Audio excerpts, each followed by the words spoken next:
วันนี้ส้มสายก็จะเอามาแบ่งปันความรู้เล็กๆน้อยๆเนาะให้ทุกคนเนาะซึ่งมีอยู่3หัวข้อหลักเนาะ1การลงทุนแม่นหยังเนาะ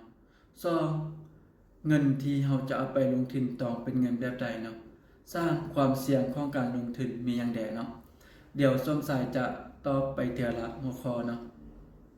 1การลงทุนแม่นหยังเนาะการลงทุนก็หมายถึงการที่เรานำเอาเงินของเรา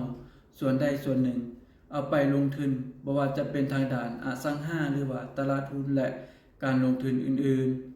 ๆ2เงินที่เราจะเอาไปลงทุนต้องเป็นเงินแบบใดเนาะเงินที่เราจะเอาไปลงทุนต้องเป็นเงินที่เย็นเงินที่เราบ่จำเป็นในการใช้ในชีวิตประจำวันเนาะ3ความเสี่ยงของการลงทุนมีหยังแดเนาะแน่นอนเนาะการลงทุนทุกครั้งย่อมมีความเสี่ยงเนาะถ้าว่ามันบ่ได้ไปตามแผนที่เราวางไว้อันนั้นก็คือการขาดทุนถ้าว่าเฮายอมรับความเสี่ยงใดเฮาจึงค่อยเข้ามาลงทุนเนาะอันนี้คือ3หัวข้อหลักเนาะที่ส้มสายอยากแนะนำเนาะถ้าว่าผู้ใดที่อยากจะไปลงทุนบ่ว่าจะลงทุน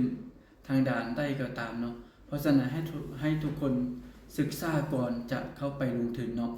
คลิปนี้ก็หวังว่าจะเป็น